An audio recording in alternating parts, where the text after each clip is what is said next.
Karen, well, first of all, I'm delighted to be here. Thank you so much, Fran, for inviting me. This is, I feel quite honored to be a part of this project of yours and so forth. And Karen, my background, you probably don't know this much about my background as Fran knows, but I'm an Air Force brat.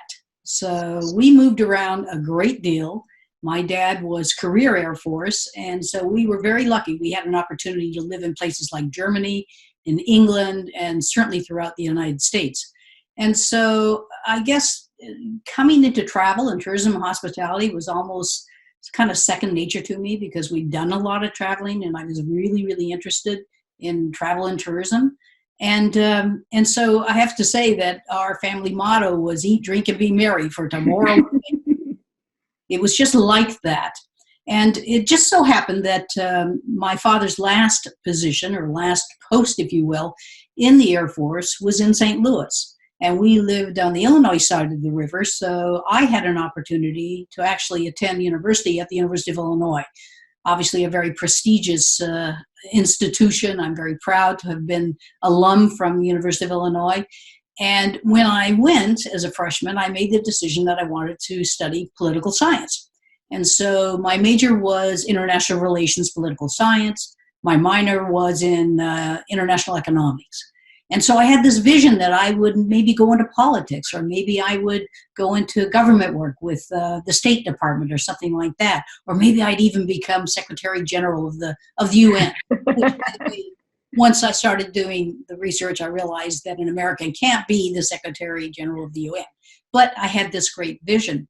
The thing is that I went 4 years, I studied politics, and I came out of university, and I was I did well. I'm quite proud to say I was Phi Beta Kappa and so forth. And the first thing that an employer asked me was, can you type? And I thought, can I type? Well, yeah, I was smart enough to take typing in high school. And it's kind of ironic today because in those days, you know, they often would ask a woman if they could type and think about them being a secretary or something like that. Today, everybody either, touch types or hunt and peck types. Everybody has to type. But not so much so back then when I graduated from university. So it started out sort of being in jobs like being a secretary and so forth, but I had an opportunity that just came out of the blue to be part of travel and tourism and hospitality. And initially, it was in the tour operating business. So I wasn't even starting out in hospitality. I didn't even get to the hotel business till later on in my career. I was working with a tour operator that basically sent people away. They did packages to the sunshine, an air, a flight, a hotel room, a transfer. So I was actually sending people away rather than inviting people to a hotel. So that was the first part of my career. But then I had an opportunity kind of out of the blue to actually manage a central reservations office for a major brand. And so that was my entree into hospitality. And I really enjoyed it and had pretty quickly a chance to work at the property level. So I've had that, been really lucky. I've been a general manager at properties. I've had an opportunity to do 2 hotel openings, which is kind of rare in a career. And so here, the first part of my career was really about tour operating. The middle part was more about, okay, I'm going to work in a hotel and find out what that's all about. And now for many years, I've been a consultant, and I've been a consultant in this specialized field called revenue management. In fact, I have a certification in revenue management from Cornell University, and I have to apologize to you, Fran. When I took this certification, HSMAI didn't have a certification. Now they do, and we'll talk a little bit about that later, because it's a very well-known and well-established certification. The other thing is I've been privileged, Karen, to sit on HSMAI's Revenue Management Advisory Board. And it's a great experience to be with your peers and to basically have a chance to collaborate and cooperate and so forth. So it's been an interesting journey, but now as a consultant, I see new stuff every day. That's incredible, Bonnie. That's an interesting journey. Different. It seems everybody comes to hospitality in a different way. I'm going to turn it right over to a follow-up question. What the heck did we mean by revenue management?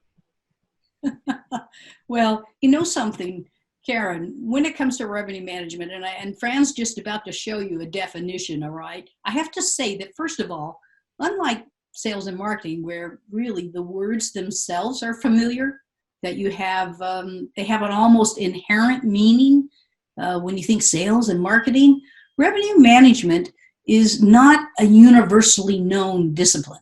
So if I was going to try to explain it in what I would say more simple terms versus scientific terms, it would be selling the right room to the right guest at the right time for the right price, the right length of stay, and from the right channel with the right margins. So really, it's all about this idea of how do we, fill our hotel in a most profitable way. And I can tell you that revenue management as a discipline has evolved tremendously. We've come from what I would call more basic interpretation of guest patterns to a much more sophisticated set of practices. And although the discipline really is probably 25 to 30 years old, it's not like we've had this particular discipline in hospitality for that long. It's come a long way. If you were interviewing to be a position in a hotel and so forth, or you were making a reservation in a hotel, you would probably think initially, years ago, I'm just going to pick up the phone, I'm going to call this hotel. Or maybe I'm going to call their central reservations office. But now, what does the consumer do? The consumer is more likely to go online. They are going to do research. They're going to compare prices. They probably will consult family members. They'll probably talk to friends. They'll probably check out some guest reviews online, maybe in TripAdvisor or in some of the other places where you can write a review. And so the whole way in which the consumer is booking a hotel room has changed. And that's why revenue management has had to become a more sophisticated discipline. It's had to evolve because it's trying to keep up with these very rapidly changing consumer buying behaviors. So in a hotel today, if you're trying to sell the right room to the right guest and so forth, we usually will see a revenue manager or a director of revenue. And these people often, they weren't always really senior in their roles, but in this day and age, it's often the case that the revenue manager or the director of revenue will actually report to the general manager. And it's not just the revenue manager that's thinking about strategies and tactics. It's really the revenue team. And in a larger hotel, that's probably going to be a team of the general manager, the director of sales and marketing, the revenue manager, and so forth. So it's a team effort.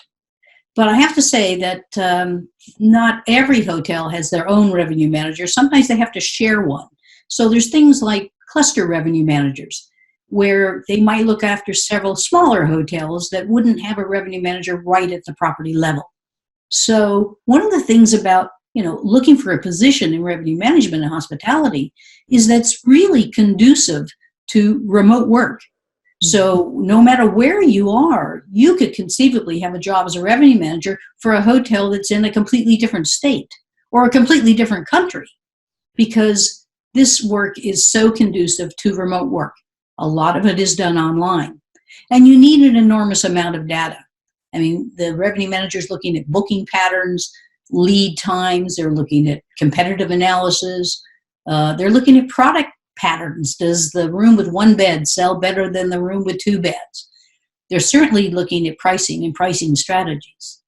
And they're looking at things like forecasting and forecasting methodologies.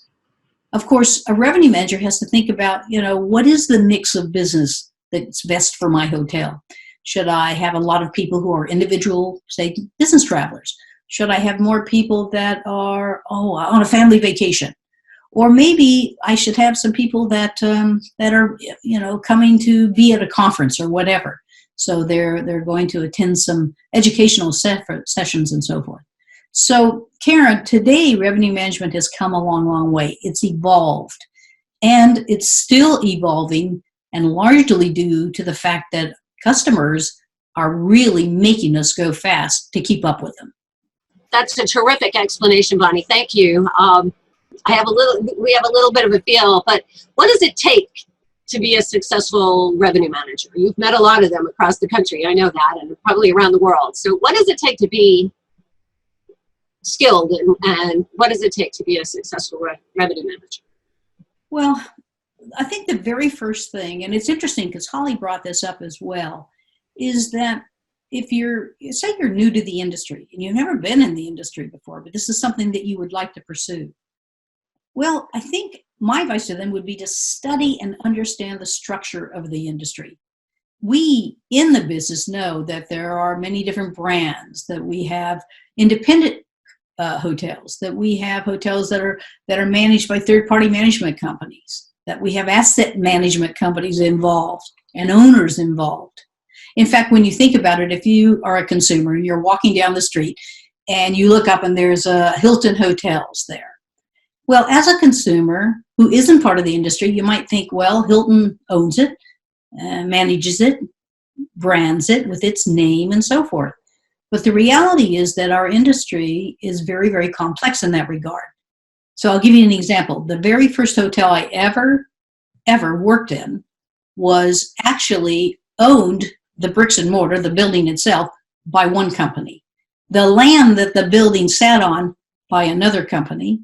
It was branded by yet another company and managed by another company. So it's a complex environment with a lot of different stakeholders. And although this may seem sort of overwhelming to a newcomer, if you'll take the time to understand the industry, I think it's a good step to understanding revenue management. And, there's a big difference between the hotel business and the business of hotels. So I would start there. The other thing, Karen, is that I think a person has got to be, to be in this discipline, they've got to be analytical. They got to like numbers. They've got to like detail. They've got to be able to solve a puzzle, if you will. And not just to look at a number or a set of numbers, but to be able to interpret from those numbers. And so if a person isn't necessarily inclined to be that analytical, this may not be the spot for them. This may not be something that they're going to enjoy. The other thing is they're going to have to learn to work with some pretty sophisticated tools. And whether it's business intelligence tools or spreadsheet tools like Excel and things like that, they're going to have to become proficient in that kind of thing. And if you would be a person to kind of shy away from that, this may not be the role in hospitality that works best for you. The other thing is you can't be afraid of technology. The number of systems in a hotel is complex and is probably 25 or 30 different systems actually make up running a hotel. And the thing is, from a revenue management perspective, that every brand, every hotel is different. So you have to be flexible and willing to learn at each sort of curve along the way. And if change and learning is maybe you're not as comfortable with that, this may not be the role for you. Finally, I think you need as much EQ as you need IQ. And in fact, in these day and age, emotional quotient versus intelligent quotient, we often talk about it. And now more and more, I'm seeing it referred to not as EQ, but EI, emotional intelligence. And emotional intelligence is about self-awareness. It's about self-management. It's about social awareness, but it's also particularly about relationship management. In this role as a director of revenue or revenue manager, you really have to be able to tell your story. You have to be able to take the information that you have and present it in a really compelling way, because you have a lot of people around the table that you may have to convince. You have to collaborate. You have to have them see things, but see them the way they like to see them, not necessarily the way you like to see them. So you've got to be flexible. So Karen, really, it's about understanding more of the business of the hotels, being analytical, being willing to work with some pretty sophisticated tools. You can't be afraid of technology. If you're a Luddite, this is not the job for you. And you need to have almost equal portions, sometimes even more EQ than IQ. That's a terrific set of skills to bring to the table. As you know, Bonnie, we're going to be showing this video and talking with people who are going to be interviewing, at the hotel level possibly for the first time in hospitality. Can you give them some advice? You know, as if you were chatting with a friend. You know, what does it take to get the job, to progress in the job, to move forward, and build a career in revenue management? Well, Karen, the first thing I would say to a prospective interviewee is don't take no for an answer. In revenue management, the industry is desperate for talent. It's desperate to build the ranks. There's simply not enough revenue managers or revenue analysts, whatever you want to call them, around. So what companies are doing is they'll recruit from within and train. They'll maybe take someone fresh out of college and train. They'll steal talent from other organizations, but they'll still have to train, because every organization, even if you're with Marriott versus going to Hilton or something like that, does things differently. So when a person comes to interview and maybe they want an entry role into revenue management, and the hotelier says, well, what experience do you have? And you say, well, I don't have any experience. Don't take no for an answer. Because in fact, the industry is too incestuous as it is. We need new people to come into it with new ideas and fresh approaches. And they're going to have to train somebody anyway, whether they take them from within, whether they take them right out of college, or whether they take them from another organization. So my first piece of advice is don't take no for an answer. The next thing is offer to do the grunt work. Offer to, roll up your sleeves. There's a lot of grunt work involved in revenue management. And even if you don't know exactly what it's all about, you can learn to do some of this grunt work by rote initially and learn about what it all means later. So I think somebody that's willing to roll up their sleeves and do some of the grunt work might be the type of person that would be welcomed into an organization. And so it's kind of like Rosie the Riveter. Many people out there aren't even going to know who Rosie the Riveter is, but during World War II, she rolled up her sleeves and got to work. The other thing is I would say take courses, read white papers, look at articles. HSMAI has probably the best a library of things that they can read and you can learn from. Their study guides are unmatched, right? So there's lots of things and ways out there for an individual who's not that familiar with the industry to start to become more familiar.